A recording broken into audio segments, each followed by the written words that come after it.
studying about a topic called CMOS fabrication, where CMOS technology is nothing else but it's mainly used for low power dissipations. If you want to manufacture any kind of device with low power consumption or low power dissipation, dissipation is nothing else but releasing of heat, energy on usage of any of the product. So that is called as a dissipation. So now, if we manufacture any kind of device with a CMOS technology, the dissipation of that particular device, power dissipation will be very less. That's the main reason why they go for the low power dissipation. That is due to CMOS technology. And the other kind of CMOS technology which we will be studying as per the course is a BiCMOS technology. As we have studied in the previous lectures, that BiCMOS is nothing else but it's a combination of BJT and CMOS. BJT is a bipolar junction transistor which is very good at driving the outputs. Means these BJTs are very good at making the outputs to come out faster. Means these are the faster devices. But the main disadvantage of this BJT is that it consumes more amount of power. So that's the reason which has made the researchers to work towards a technology which can produce a device with a low power consumption and low power dissipation. So that's how a CMOS technology has come into picture. And later they have came to know that CMOS devices are very good at low power dissipation and low power consumption, but they are not that so faster as compared to the BJT. So that's why again they have went for another kind of technology that is called as a BiCMOS technology. It is nothing else but bipolar junction transistor plus complementary MOSFET. Complementary MOSFET. So the main advantage of complementary MOSFET and BJT is that it produces very good amount of fastness in the operation, and also it yields low power dissipation devices and also low power consumption devices. So this is the two basic technologies which are used in this for producing the CMOS devices. So now let us see, coming to the CMOS fabrication. The CMOS fabrication basically are of four different types, but as per our course, we'll be concentrating only on three different types of fabrication. So let us see one after the other.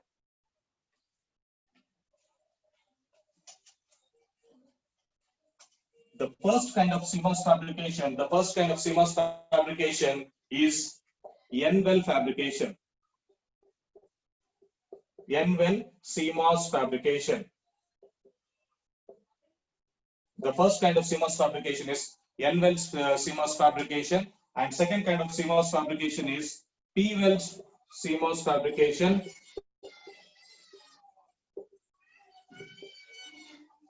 And third kind of CMOS fabrication is twin tub, or else it can be called as a well fabrication. A twin tub or twin well fabrication. Then the last kind of fabrication is SOI. SOI, there is a silicon on insulator. There is a silicon on insulator. Silicon on insulator. So let us see now in brief regarding what is this N-well, P-well and twin tub fabrication. So see now, when I talk about this one, N-well fabrication is nothing else but which mainly used for manufacturing the devices with the help of CMOS technology, where the base substrate will be of P-type. If you are trying to manufacture any kind of device by using N-well fabrication, the substrate will be opposite to N. That is, the substrate will be of P-type. P-type substrate will be used, and later in the process, another substrate will be diffused, where one kind of transistor has been manufactured, and in the main primary substrate, another kind of transistors have been manufactured. So in the previous lectures, we are seeing that we were only manufacturing, we were only fabricating single device at a time. Like it can be of N type of device by NMOS fabrication, P type of device by PMOS fabrication. Whereas with the CMOS fabrication, at one particular time, we'll be fabricating two devices in a single wafer, in a single substrate. That is called as an N-well fabrication or P-well fabrication. If it is an N-well fabrication, then the primary substrate will be of P-type, and if it is an P-well fabrication, the primary substrate will be of N-type. But when it comes to the twin well fabrication, where you'll be having the two wells will be created. It means the diffusing of simultaneous impurities have been done, and separately each devices have been fabricated. So each devices have been fabricated. That's how the twin well fabrication goes on. And the next one is SOI. SOI means silicon on insulator. It is on silicon on. It is silicon on insulator. Why we are supposed to switch to SOI even though we have got this CMOS fabrication? The main reason why we are supposed to switch to SOI is that right now in the first or second lecture I have told that the present technology where the electronic products have been manufactured is of 7 nanometer. It is of 7 nanometer. You can see it with some of the mobile phones. I don't remember actually, like a few mobile phones, few company mobile phones. You can see the manuals. There it has been written as 7 nanometers or something near about to 7 nanometers. So that is the smallest technology right now presently which an electronic product has been manufactured. So now this 7 nanometer, how it has come. The first earlier it was micrometer technology. Now that micrometer has been scaled down. Scaling down means lowering the size of a device. You're lowering the size of the gate terminal, you're lowering the size of the drain terminal, you're lowering the size of source terminal. So once the device sizes have been lowered, this is called as a scaling. So now the micrometer technology has been scaled to nanometer technology. That is called as a sub-micrometer technology. Sub-micrometer technology is nothing else but nanometer technology. And if you go still further into scaling of this particular devices, then definitely we will encounter with the parasitics called capacitances. In the previous lecture, I have told what is meant by capacitance. Capacitance is nothing else but it is a parasitic which has been formed when two metal layers has come in the form of parallel nature. If whenever the two metal layers come in parallel nature, we call that particular construction or particular formation as a capacitance. So these are the parasitics. These are nothing else but which causes harm to the device. Well, what does actually capacitance do? We know that capacitance is mainly used for charging and discharging. That's a main principle, and it also stores the charge, storing the charge. If once the signal has been stored, or the signal which is in the form of charge is been stored in the capacitor, then it obstructs the flow of signal movement from one point to another point. Means your capacitor is holding the signal there itself. It is not allowing the signal to move further until that particular capacitor's capacitance is fully charged. Means what? Until the capacity of the capacitor is full, your signal will not move to the further part. So that's why the capacitors are called as this kind of capacitors are called as a parasitics. In order to avoid the parasitics, and once if it is holding the signal there itself, means it is even degrading the performance of your device. So in order to overcome this parasitic capacitance parasitics, and in order to do some betterment in the performance, the next kind of process technology will be SOI. SOI is nothing else but the base will be of silicon. Upon that one, insulator will be used. Insulator can be of silicon dioxide, or else mostly sapphire will be used. Sapphire will be used as an insulator, and upon that one, then again silicon is being used in order to form the 3 terminals or the 4 terminals of a MOSFET. So this is how the process of SOI goes on. But as per our course, we will not be directly entering into the concept of this SOI, but in order to make you understand SOI, this is what SOI technology, how it moves on. So this is the main advantage of SOI. So now, as per the CMOS fabrication, there are basically 4 different types of CMOS fabrications. The first one is called as an N-well fabrication. Second one is called as an P-well fabrication, and third one is called as an twin tub or twin well fabrication, and the fourth one is called as an SOI fabrication. So now let us see N-well fabrication. In the previous class, I have told that I have gone through some of the textbooks which have been mentioned in our syllabus, like Patnal has been given, and even Razavi has been mentioned, again Neil West, and some different authors' books have been given. But in most of the books, even in analog CMOS fabrication books also, only 5 basic 5 steps have been mentioned. But the major number of steps as per the CMOS technology, which the present industry is working on in order to manufacture any kind of device by using CMOS technology, the number is nearly around 20 different steps. 20 fabrication process steps are being used. So I thought of explaining all the 20 fabrication steps in with respect to N well, so that the P well will be almost similar to that N well, but the only difference is that P and N will get interchanged. So we will not be concentrating on the P well. As of this concept of CMOS fabrication, we'll be mostly dealing with N well fabrication. Once if you are good at designing a CMOS device with N well fabrication, it means that even you are good at designing a CMOS device with P well fabrication also. The only difference is that you are supposed to interchange P with N. P with N. So that's only the difference between P well and N well while designing the CMOS fabrication by using P well or N well. So let us see one after the other now.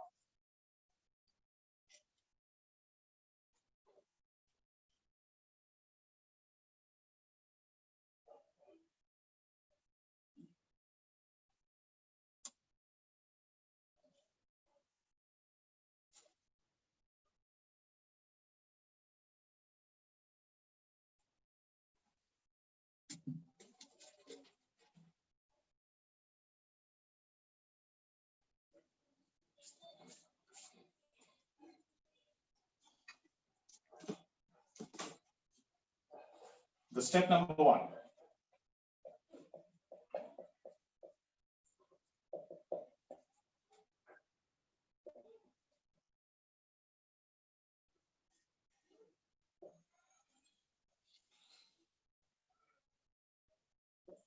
Step number 1 is P substrate formation.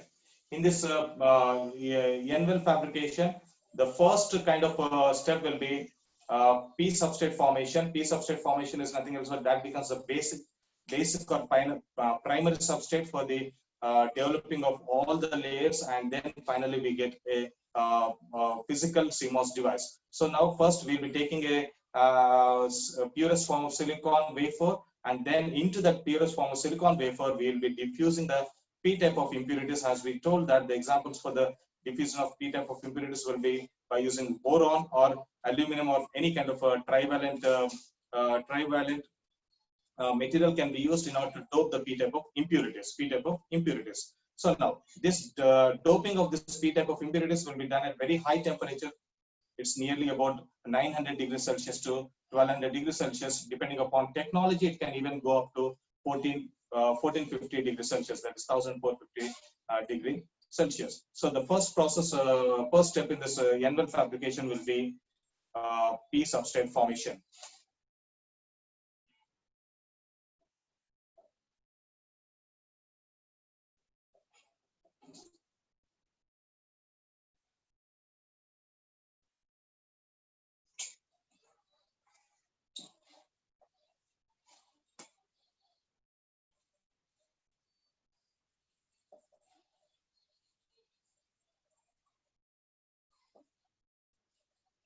P substrate formation. Then the second step,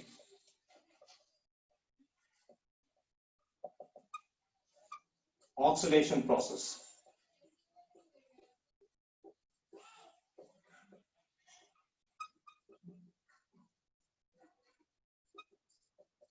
Oxidation process.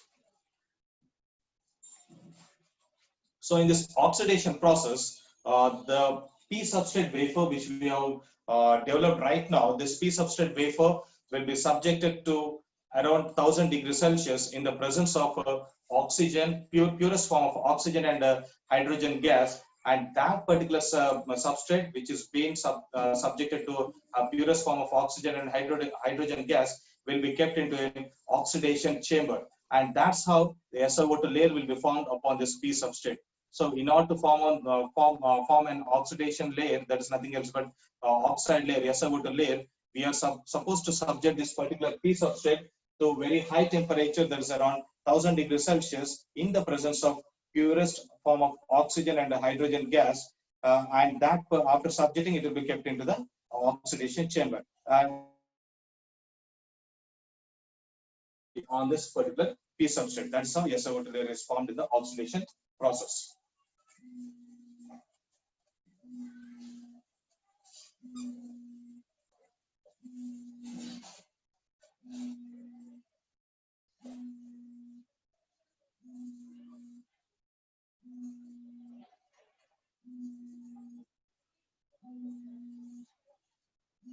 This is your SiO2 layer. And SiO2 is by subjecting the grid in the presence of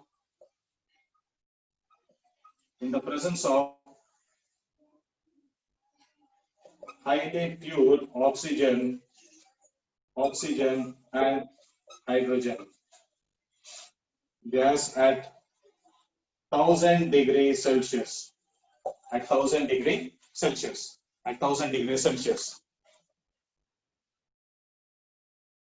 So this is how your particular P substrate is SiO2 layer is been formed. So in order to form an SiO2 layer, we are supposed to subject this P substrate at 1000 degrees Celsius in the presence of purest form of oxygen and hydrogen gas. So that's how the SiO2 layer is been formed. And why do we actually use this SiO2? Main message of this SiO2 layer is that it's a barrier, an insulator.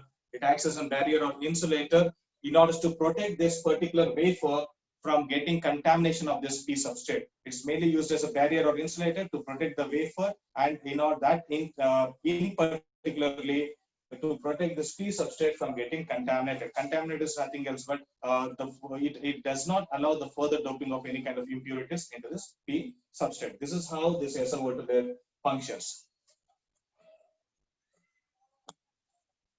This is how this SiO2 layer will be functioning. And the third kind of step is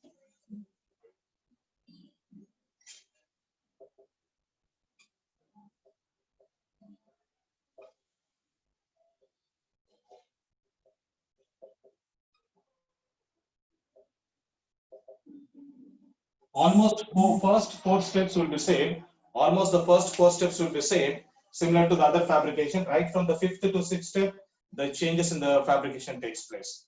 Then the third kind of step is photoresist formation. Photoresist formation.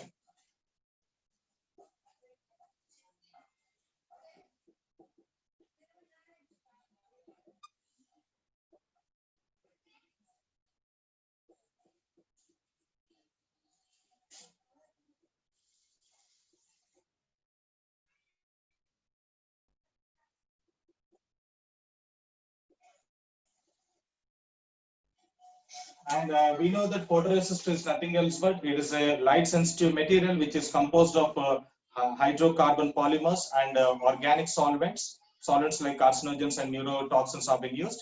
The main usage of the main advantage of this particular photoresist is that, as we've seen in the previous fabrication process also, it will assist or it will permit selective masking of the layer which has to be etched off for the next process steps. So it is mainly used for the selective masking.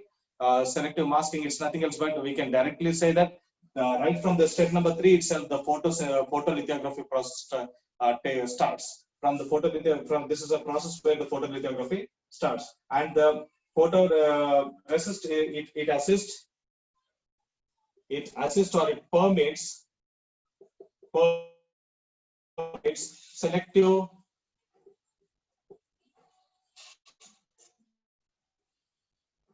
selective etching of layers. Selective etching of layers. What is this meaning of what is meant by selective etching of layers? Means that if in the next process, in the next fourth step, if you see, it will be subjected to UV exposure. In the UV exposure, wherever we want that particular device to be manufactured, to be developed, there will put some mask, and this photoresist will allow that area which is below the mask to not to get exposed to that UV rays, and will soften that area. That's the main reason why we are using this photoresist. So photoresist is used for selective etching of layers. The next one, step number 3. So the next one, step number 4.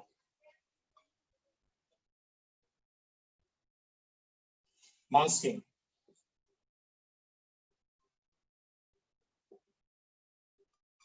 Masking.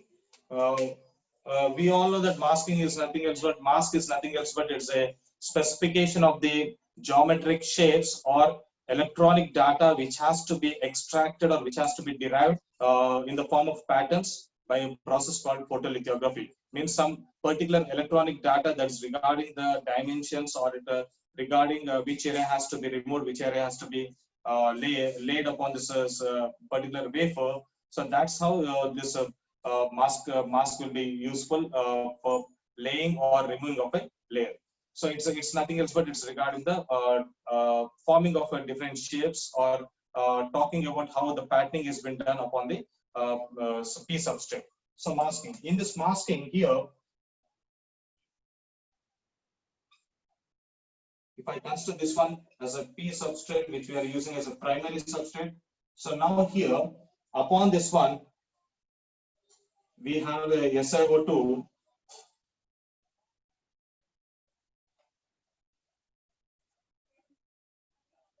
And upon this one, we have photoresist. And now here, upon the photoresist, wherever we want one of the device to be formed, there will be using tensils. Tensils will be used.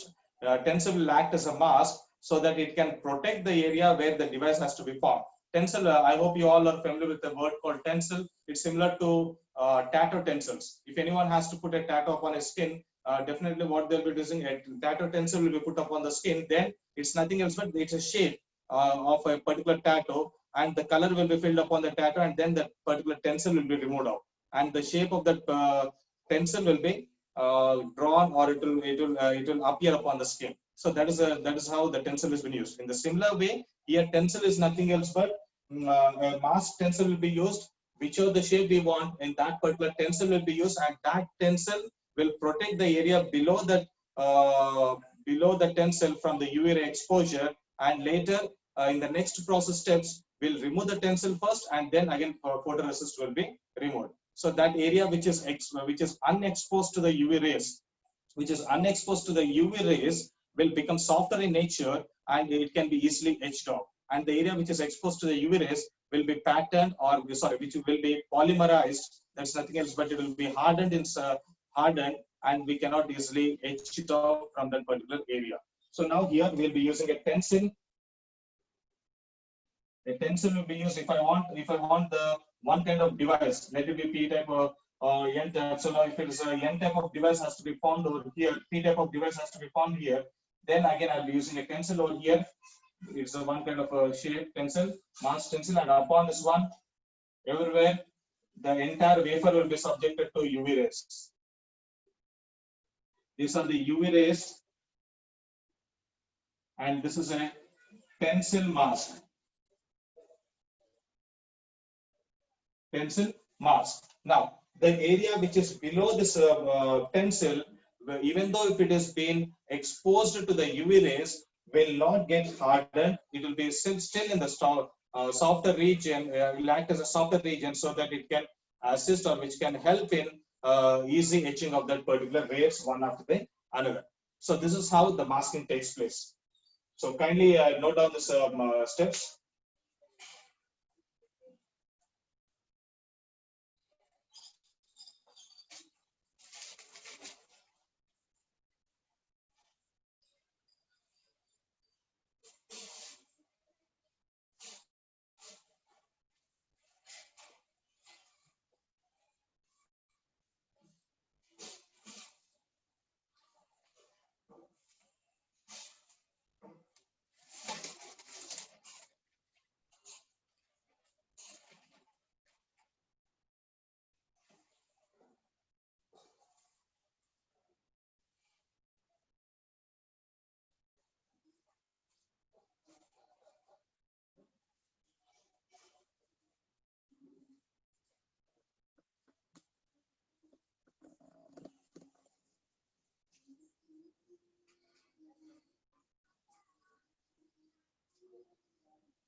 If it is done, please let me know. Sir, sir, once say the fourth layer once again, sir. Step 4. Yeah, please. Could you please come again? Once could you please say about the process of masking again? Cross masking. Yeah, just a minute. Okay, sir. See here, in the masking, the entire step of 3 has been taken as a whole. Then here in the masking, we'll be using a tensils have been used. Tensils are nothing else but it's a kind of a glass kind of a mask or glass kind of material which is used to protect the area which beneath that one. Which is wherever you put a tensile, it will not allow the UV rays to pass through the tensile. So that whenever the UV rays do not pass through the tensile, what happens? Then the area which beneath that one will not get affected to the UV exposure. Yes. What actually happens with respect to UV rays is that wherever the area the UV rays are being exposed, it has to get polymerized. Polymerized means it has to get hardened. So now since we are using here a tensile, the tensile it can be of any shape, whichever the shape you want, that particular shape has to be put there, and only in that particular shape, the area beneath that one will not be exposed to the UV rays, so that it will be still in a softer nature. So this once in the next process, we can easily etch up these areas. So that's the main reason why we are using the stencils. So now here, I need, see here, if it's a P substrate, here one kind of device has been formed, and I'll be forming beneath this tensile, I'll be forming my main reason of using this masking is that I need to form an N well there. I need to form an N well. N well will be formed here, so that a P type of device will be can be developed in that N well, and here N type of device can be developed. So that's how the CMOS technology goes on. So if I use this tensile mask, the UV rays cannot enter through this tensile mask, and the area beneath this Well, one, can the be area put which is beneath this one, the area which is beneath this one will not get affected with this up to the substrate, will not get affected with the UV rays. So still it will be in softer nature. So okay. and the other areas which is affected, exposed to the UV rays here and here will become hardened or it will be polymerized. So that's the main use of tensile mask. Okay. If you are completed, please Thank let you, me sir. know.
Is it completed?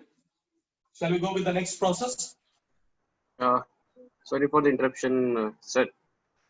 Yeah, please let me know, sir. Sir, poll launch చేద్దాం sir. Yeah, please.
So can I go ahead? Okay, sir. Continue, sir. Please continue. Fine. So here, see here, I hope because of that early introduction, the time has been moved ahead, and probably this particular course of NWell will be in two parts. Today we'll be studying about first 6 steps, and next class will be completing the later steps. And I hope you might have got the information that tomorrow from 9 to 10 you'll be having the same VLSI class. Okay. So next one. Only for tomorrow you'll be having 9 to 10, and later for the Monday, Tuesday, Wednesday it will be same continuation like 10 to 11, 10 to 10:15. So removal of PR. So now here in this next process, the first unexposed area, that is which is unexposed to UV rays, that is beneath the tensile mask, will be removed out. In the next step, it is a removal of PR, that is in particularly it is an unexposed PR will be removed. Why? Because we cannot remove the other PR because it's still it has been polymerized, it has got hardened. So that's the main reason we cannot remove the PR directly. So the region which is softer in nature, that PR will be removed, which is unexposed to UV rays. Once if you remove that one, your design looks like this. Your next step substrate looks like this.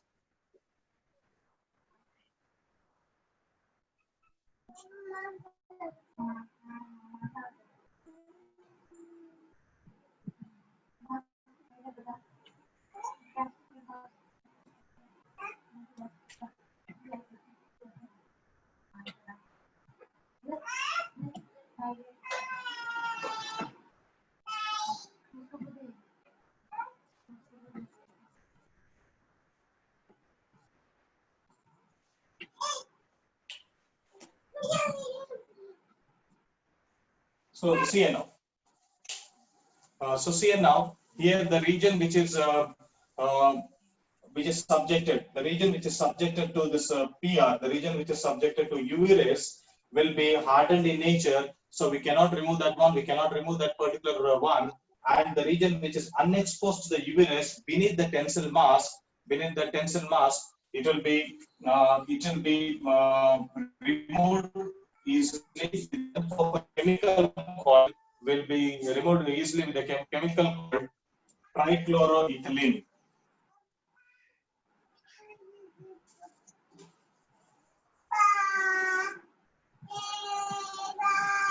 Trichlorochemical ethylene is being used. Excuse me, could you please mute someone? I could hear some noises.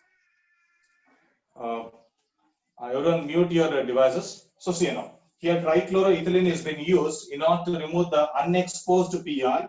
So once if you remove that unexposed PR, your device looks like this. Or sorry, excuse me, the substrate or the wafer looks in this pattern. So the next one will be etching of SiO2. In the etching of SiO2, the layer which is removed, whenever the PR unexposed PR is removed, then the layer next to that one was is SiO2. Even that one also will be removed with a chemical called hydrofluoric acid. A chemical called hydrofluoric acid will be used in order to remove this SiO2. Why do we need to remove this SiO2? Is that it is a region where the doping or diffusion of the N type of impurities will be done, so that N well will be formed beneath that one. So that the N well will be formed beneath this particular region. So once if you remove SiO2 with the help of etching process by using a chemical called hydrofluoric acid, then the next wafer looks like this. The step of this wafer looks in this format.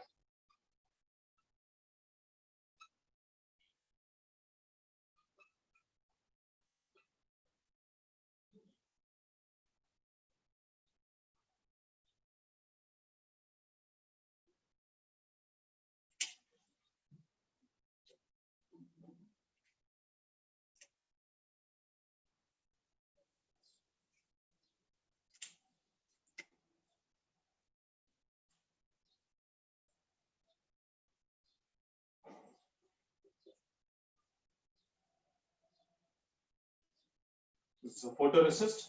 Here, hydrofluoric acid has been used in order to etch the SiO2 which was in the earlier step. And this is a region where will be used for diffusing of N type of impurities, so that N-well can be easily formed beneath this one. So that N-well can be easily formed beneath this one. Beneath this one. So kindly note it down. I could hear some hand raised symbol. I could see some hand raised symbol from 0404. If you have got any doubt, you can post it out now.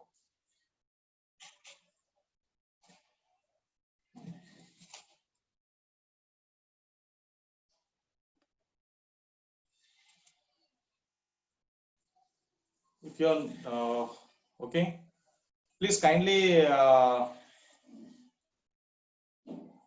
don't raise your hand unnecessarily, because it causes disturbance to the class. If you have a doubt, you please raise your hand and let your doubt be cleared. But even after asking you, if you're not posting the doubt, it makes meaningless. So you can copy down this next two steps. In the removal of unexposed PR, we'll be using a trichloroethylene material chemical will be used in order to remove the unexposed PR, which was being protected from tensile mask to get instead of getting exposed to the UV rays. And then in the next one is next step will be etching of SiO2. Hydrofluoric acid will be used in order to etch up the region, etch up the SiO2 layer from that particular region, which was being protected from the tensile mask.